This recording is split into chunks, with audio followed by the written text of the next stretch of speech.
I recently moved out, and my mother-in-law called to cheerily let me know how tough it must be without a house to call my own. Her words didn't bother me. I merely responded with an indifferent, She went on to wish me well in my new home and ended the conversation with a stern directive never to return to her house, especially since I was supposedly heading for a divorce. She then hung up abruptly. Left alone in the airport, I wasn't angry but unexpectedly felt a burst of joy. I pumped my fist slightly, celebrating this small personal victory, and walked off with renewed energy in my step. My name is Jessica, and my husband Kevin was assigned to work abroad right after our wedding, which meant we had to live apart temporarily. Despite the physical distance soon after our marriage, our relationship was strong, rooted in 6 years of dating and living together before we got married. I trusted Kevin completely and wasn't concerned about his fidelity. My main hope was for his health and well-being while he was overseas. Life was relatively calm, albeit a bit lonely, but then a new challenge emerged when my mother-in-law decided to move into our home. Recently single, she declared her intentions to keep an eye on me to prevent infidelity, something she suffered from her ex-husband. She moved in without our permission, turning my daily life into an ordeal of constant scrutiny. Feeling cornered, I reached out to Kevin for support. He tried persuading his mother to leave, but she was obstinate. "Kevin trusts you too much, Jessica. I know a woman like you will end up cheating," she would say without any basis, turning every day into a torment.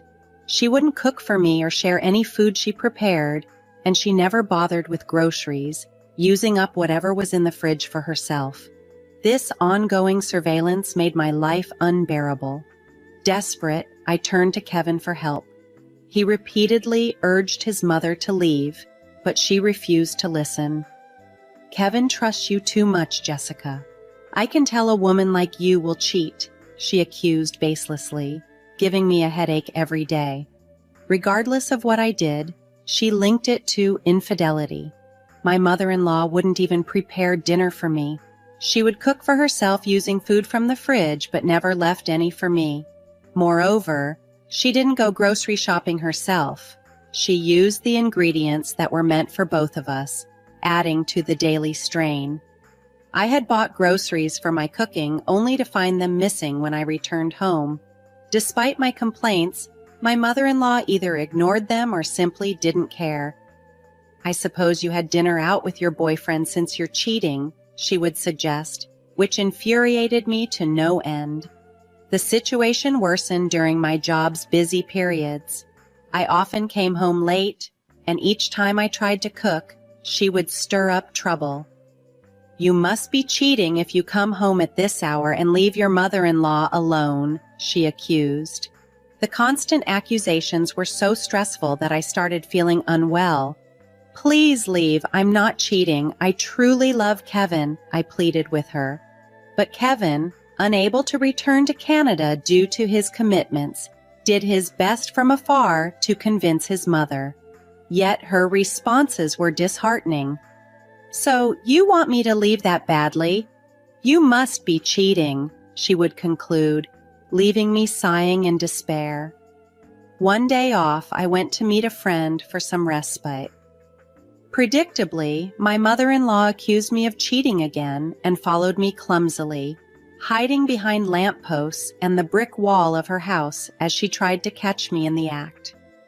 I decided to ignore her antics. At the cafe, I met my friend Linda, who has been a close ally since our student days.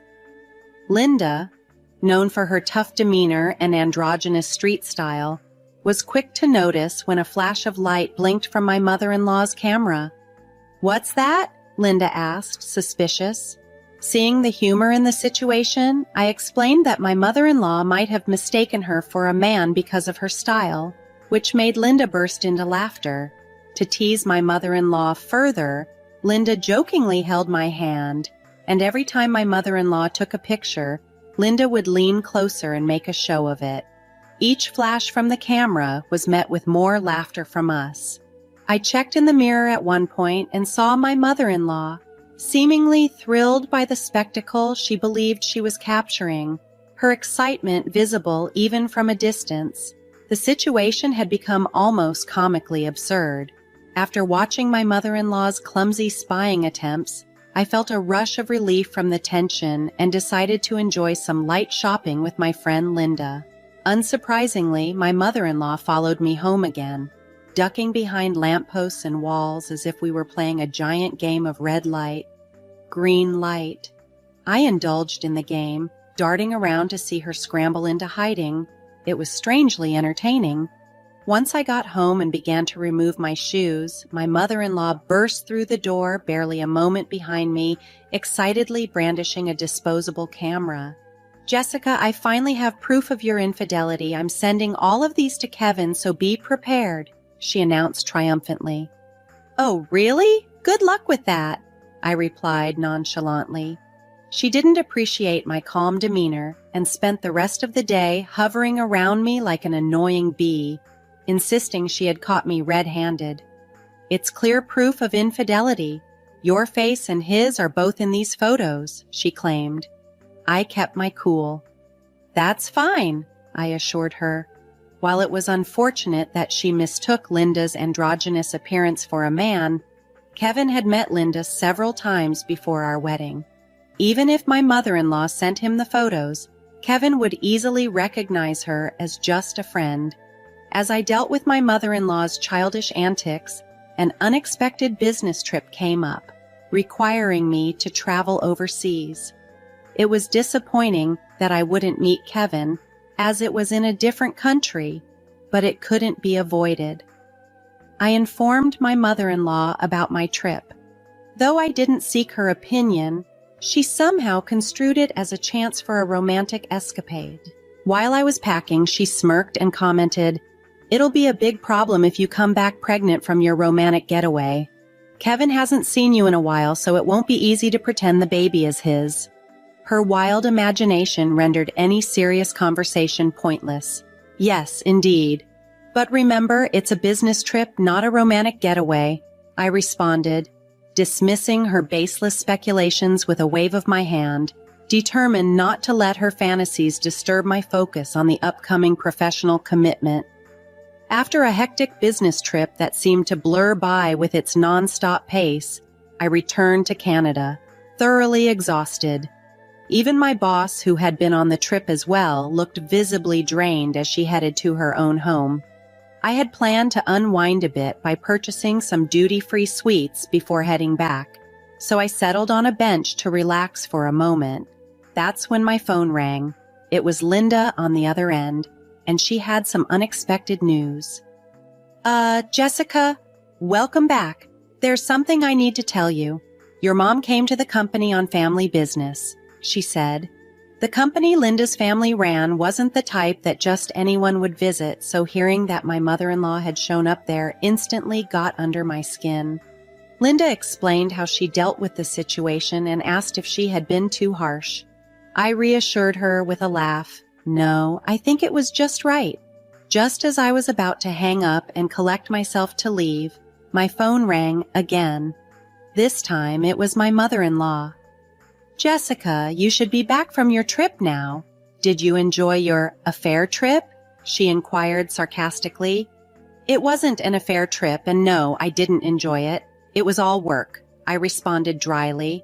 Unfazed, she continued, "Well, I've already sent Kevin the evidence photos." I merely answered with an indifferent, "I see," which seemed to please her in her misguided effort. Then she dropped a bombshell. "I moved, so your house is no longer there. I sold the old house, so you must be struggling without a place to go back to.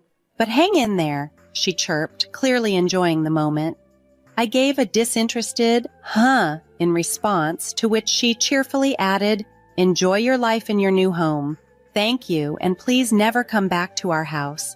After all, you're going to be divorced soon."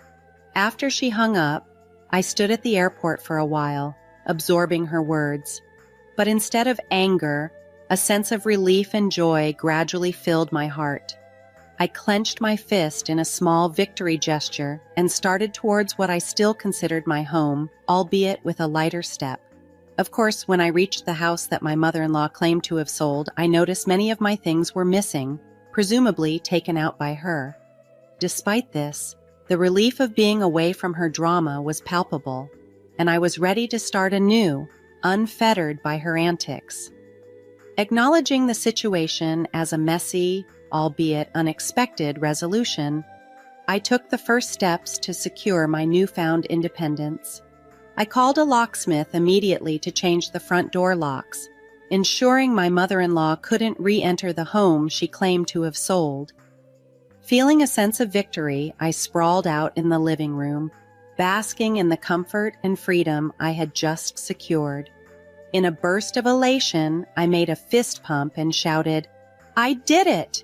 inside the quiet of my newly reclaimed space. However, the calm was short-lived. The next day, my phone rang, and it was my mother-in-law on the other line, sounding panicked and flustered. I couldn't help but ask, a bit maliciously, "What's wrong?" She was trembling as she explained her predicament. "I thought I sold the house, but it turns out I didn't. It seems I borrowed money without realizing it. Debt collectors are coming, and it's really scary," she stammered. It turned out that the company she had mistakenly believed was run by Linda's parents was indeed a real estate firm, but it had a shady side operation as a loan sharking business. Linda later told me that they had informed her that the house couldn't be sold. It was in Kevin's name, and she couldn't just sell it on her own. After being turned down by all the real estate agencies she approached, she ended up at the company run by Linda's parents in her desperate attempt to unload the property. In her panic, my mother-in-law signed what she thought was a sales agreement, but was a promissory note binding her to repay $1,200 every day.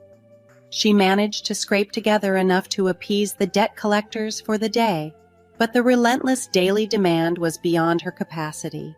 Now, desperate and cornered, she turned to me for help, crying out, "Please, Jessica, you have to help me. The debt collectors have been pounding at my door since dawn. It's terrifying. I can't sleep well." Despite the tumultuous relationship and her misguided actions, the gravity of her distress and the looming threat she faced brought a complex mix of emotions to the surface. Her desperate plea for help underscored the seriousness of the mess she had inadvertently created. I listened almost in disbelief as my mother-in-law detailed her financial recklessness. "I don't have much money left. I used what I borrowed to buy a new house, and now I have no savings at all. Please, I need you to transfer $12,000 to my account every week until I've paid off the debt," she pleaded. Assessing the enormity of her request, I responded, "Do you really think it's possible to ever pay off the company's debt? Even if we combine my income with Kevin's, it's not feasible to send $12,000 every week." Her desperation clear, she retorted, "What am I supposed to do then? It's not like there's a day job that pays $1,200 daily." Trying to lighten the mood, albeit half jokingly, I suggested, "Maybe you should talk to the company you borrowed from.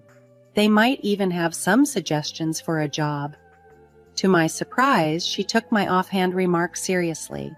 "Really? Then I'll go and see," she said before abruptly hanging up the phone. I sighed, thinking to myself about the unpredictable whirlwind she was bound to stir up. True to form, my mother-in-law soon visited the company, pleading for a job opportunity that could cover her daily dues. "I have no choice but to work because I have no money. Is there a simple and easy job where I can earn more than $1,200 a day?" she inquired desperately. Later, Linda filled me in on what happened next. The company found a role for her, but it was far from easy or simple. They employed her at a site where people, even the elderly, engaged in strenuous physical labor. The conditions were harsh. Employees lived in dilapidated shacks resembling employee dormitories, surrounded by barbed wire that made it look more like a prison than a workplace. They were even blindfolded and transported to and from work in a van, kept oblivious to their exact location. Linda, half joking yet with a hint of concern, mentioned, "She'll work off the debt eventually, if that day ever comes." She said this with a smile, but I couldn't help but feel a twinge of fear for the extreme situation my mother-in-law had found herself in. As the weeks rolled by without any word from her, Kevin's overseas assignment came to an end. The complexities of our family dynamics awaited his return, with new challenges and revelations that we would need to navigate together. When Kevin returned home, I filled him in on everything that had transpired. His response was somewhat resigned. "There's nothing we can do about my mom," he said. "All we can do is wish her a long life from afar." It was clear that Kevin had long harbored a complex relationship with his mother, who he found difficult to understand since his childhood. He tolerated her because she was his mother, but it seemed his patience had finally worn thin, especially given her continued baseless accusations against me, his wife. Curious, I asked Kevin if he had received the so-called evidence photos of my supposed infidelity. He casually replied, "Oh yeah," as if he had just remembered and pulled out a photo from his bag. "That's Linda, right?" I have no idea why she would assume this was proof of infidelity. He explained that he had had a huge argument with his mom over the phone, telling her he would sever ties if she continued her accusations. She just wouldn't listen, and it annoyed me. But I thought this was a good picture, so I brought it home. Interestingly, my mother-in-law might have missed her calling in photography. The photo she took of Linda and me, captured from behind against a scenic backdrop, had an artistic flair as though it belonged in a photo album. It was almost comical seeing Linda playfully making a peace sign behind her back, so typical of her. "We owe Linda a lot," Kevin said thoughtfully. "We should pay her a proper visit sometime soon. Just make sure you don't sign any documents she might try to get you to sign," he joked, reminding me of the absurd situation with my mother-in-law. Kevin and I chuckled together, relieved to finally be living as a newlywed couple should. As for my mother-in-law, we had no idea what had become of her, but we assumed she was still engaged in hard labor somewhere in the States. We felt we could probably find out her whereabouts if we asked Linda, but neither Kevin nor I had any desire to track her down. Life moved on for us in a blissful bubble. Kevin and I continued to enjoy our time together, and soon we welcomed our first child. Our days were filled with joy and the simple pleasures of our new family life.